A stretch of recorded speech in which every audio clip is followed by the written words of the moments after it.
Assalamualaikum warahmatullahi wabarakatuh. Perkenalkan, nama saya Bella Indri Yuliana, NIM 50157. Perkenalkan, nama saya Felicia Savanaila, NIM 50165. Perkenalkan, saya Mega Tiara Miswa Azhara, NIM 50158. Halo, saya Muhammad Zaki Prendi dengan NIM 400111319650161. Perkenalkan, nama saya Safira Ana Solehah, NIM 50156. Perkenalkan, nama saya Farizal Fuad Fauzi, NIM 093 dari kelas Malbi. Perkenalkan, nama saya Singkat Budian, NIM 099 dari kelas Malbi.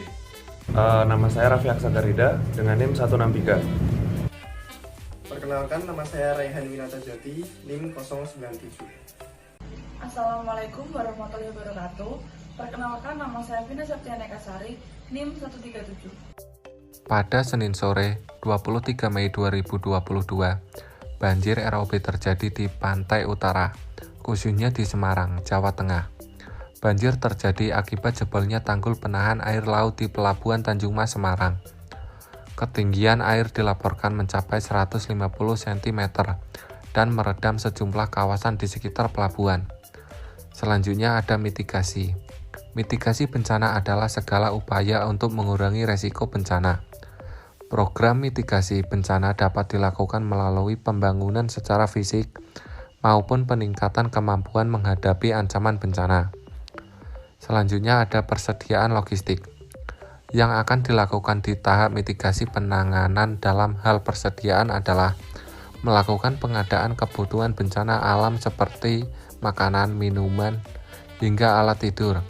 Persediaan ini juga tentunya para stakeholder harus mempunyai vendor langganan alias penunjukan langsung, tidak perlu melakukan pengadaan tender, karena tentunya akan memakan waktu yang lama apabila harus dilakukan kembali kegiatan pengadaan atau tender untuk kebutuhan pokok sandang dan pangan tersebut.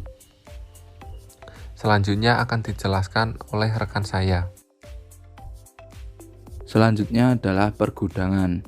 Kegiatan penanggulangan bencana yang sama pentingnya adalah upaya penanggulangan bencana yang meliputi kegiatan-kegiatan dalam status keadaan darurat bencana serta pengelolaan logistik dan peralatan dan pengelolaan gudangnya, di mana kegiatan pengelolaan gudang adalah status keadaan darurat bencana selama ini merefleksikan tingginya motivasi dan kepedulian berbagai pihak baik lokal, nasional maupun internasional. Kemudian ada transportasi. Konsep model transportasi untuk pembagian dua bagian. Pertama, fokus pada kinerja jaringan jalan, dan kedua pada perilaku individu pengungsi. Model transportasi berbasis pengungsi memiliki keuntungan, yaitu individu dapat ditambahkan kemampuan dan pengetahuan akan penerapannya. Hanya pada konsep cukupan wilayah kajian sangat terbatas atau mikro. Yang selanjutnya adalah distribusi. Dalam pelaksanaan tindakan mitigasi dalam kegiatan distribusi, dimungkinkan untuk mengkoordinasikan semua layanan dan mendistribusikan bantuan logistik di daerah bencana. Data pendukung tersebut memuat calon penerima bantuan, bantuan prioritas, bantuan yang dibutuhkan, waktu penyampaian, lokasi, cara penyampaian, alat transportasi yang digunakan, tanggung jawab atas bantuan tersebut. Distribusi bantuan logistik dibuatkan laporan pertanggungjawabannya sesuai dengan data pendukung. Proses implementasi. Implementasi merupakan tahap penyedia sarana untuk melakukan sesuatu yang menimbulkan dampak atau akibat terhadap suatu hal. Selanjutnya, persediaan logistik. Persediaan logistik adalah persediaan untuk kebutuhan keadaan darurat bencana saat keadaan darurat bencana ditetapkan. Bantuan yang diberikan dalam persediaan logistik yaitu dengan memastikan kebutuhan logistik pagi, siang, dan malam untuk warga yang terdampak banjir rob aman dan terpenuhi dengan membuat dapur umum. Selain memastikan kebutuhan warga seperti air bersih, obat-obatan, dan pangan aman, persediaan logistik lain seperti makanan instan, makanan ringan, pampers, susu, tikar, selimut, perlengkapan mandi, serta pakaian layak pakai juga disediakan. Kemudian tahap implementasi bencana dilihat dari aspek pergudangan. Di dalam bagian pergudangan terdapat aktivitas penyimpanan berupa bantuan logistik seperti air bersih, obat-obatan, dan pangan aman. Adapun bantuan sosial seperti makanan, tikar, pakaian layak pakai, dan lain sebagainya. Dalam proses penyimpanan bantuan logistik, proses pemilihan gudang harus dengan memperhatikan beberapa aspek, yaitu tempat, tipe gudang, kapasitas, fasilitas, sistem pengaman dan keselamatan, yang sesuai dengan 20 ketentuan yang berlaku, serta memperhatikan penyimpanan bantuan logistik di gudang dengan melakukan pencatatan, pemilahan dan penyusunan barang logistik yang disesuaikan dengan jenisnya, serta dilakukan pengecekan stok barang logistik secara periodik dan menata, sehingga memudahkan dalam penerapan sistem first in first out, first expired first out. Selain itu, diharapkan bentuk pengawasan untuk menjaga bantuan logistik dari kerusakan dan kehilangan serta berkurangnya standar mutu. Kabid Kedaruratan dan Logistik BPD Kota Semarang bersama BPD Provinsi dan Dinas Sosial dapat melakukan kegiatan pemantapan manajemen gudang logistik regional Provinsi Jawa Tengah, diawali lewat penyampaian paparan terkait pengelolaan gudang logistik dalam status keadaan darurat. Dengan harapan, penanganan logistik gudang diharapkan tertata rapi, berada dalam tempat yang terlindungi dari perubahan cahaya, sehingga pemanfaatannya dapat maksimal pada waktu yang dibutuhkan. Selain itu, diperlukannya pembentukan tim cepat yang ahli dalam kluster masing-masing, sehingga dapat mengatasi penanganan pergudangan dengan cepat dan tepat. Selanjutnya yaitu implementasi bencana ditinjau dari transportasi. Transportasi merupakan kegiatan pemindahan penumpang atau barang dari satu tempat ke tempat lainnya. Transportasi sendiri timbul karena adanya proses pemenuhan kebutuhan. Implementasi yang diterapkan dalam menangani banjirop Semarang dalam bidang transportasi yaitu dengan menyiapkan sejumlah armada seperti perahu karet, ambulans, dan mobil pick-up yang telah disiapkan untuk mengantisipasi evakuasi bencana banjirop Semarang. Selanjutnya, distribusi. Kegiatan distribusi yang diimplementasikan dalam bencana banjir rob Semarang yaitu menyalurkan bantuan sosial melalui sistem distribusi dan rangka penanggulangan bencana banjir Semarang. Bantuan sosial tersebut meliputi makanan instan, makanan ringan, pampers, susu, tikar, selimut, perlengkapan mandi, serta pakaian layak pakai.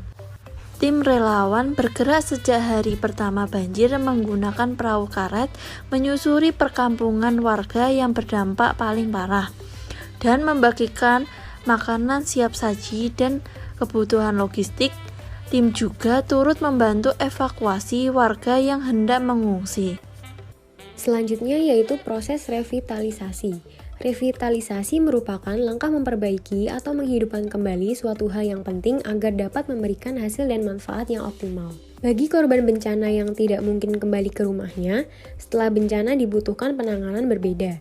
Tidak hanya penanganan selama di pengungsian, tetapi juga tindak lanjut untuk mempersiapkan proses revitalisasi korban bencana. Dengan begitu, mereka segera kembali melanjutkan kehidupannya tanpa bergantung terus pada uluran tangan pemerintah dan pihak lain. Tahap persediaan logistik. Pada tahap ini, bantuan sosial kepada korban terdampak banjirop yang terjadi di beberapa kawasan pantai utara Semarang. Adapun bantuan persediaan logistik tersebut meliputi makanan instan, makanan ringan, pampers, susu, tikar, selimut, perlengkapan mandi, serta pakaian layak pakai. Penyaluran bantuan dilakukan oleh relawan Sahabat Ganjar melalui DPW Jawa Tengah serta DPC Kota Semarang. Tidak hanya itu, Dinas Sosial dan Badan Penanggulangan Bencana Daerah atau BPBD, pemerintah Provinsi Jawa Tengah memastikan kebutuhan logistik warga terdampak banjirop di Kota Semarang dan Kabupaten Demak aman serta tercukupi. Pihaknya menyiapkan peralatan mandiri warga serta peralatan dapur untuk warga terdampak serta mengantisipasi kurangnya logistik dengan mengoptimalkan bantuan yang ada seperti Kementerian Sosial. Adapun pada bagian pergudangan sebagai tempat penyimpanan bantuan sosial, persediaan logistik berupa makanan instan, makanan ringan, pampers, susu, tikar, selimut, perlengkapan mandi, serta pakaian layak pakai yang nantinya akan disalurkan kepada warga setempat terkena musibah banjirop. Tata selain itu, seperti yang diketahui, bencana banjirop memiliki dampak yang mengganggu keseimbangan ekosistem dan kehilangan tempat tinggal bagi masyarakat sehingga tempat penyimpanan barang pokok maupun barang lainnya tidak memiliki tempat. Akan tetapi dengan adanya bantuan pergudangan yang diberikan oleh relawan Sahabat Ganjar melalui DPW Jawa Tengah serta DPC Kota Semarang dapat bermanfaat sebagai tempat penyimpanan dari segi kapasitas barang. Ruang di dalam gudang pun perlu diperhatikan agar saat melakukan penerimaan barang maupun mengeluarkan barang berjalan dengan efisien selama beberapa hari ke depan agar dapat juga mengungsikan persediaan logistik atau barang warga yang sempat diselamatkan. Transportasi.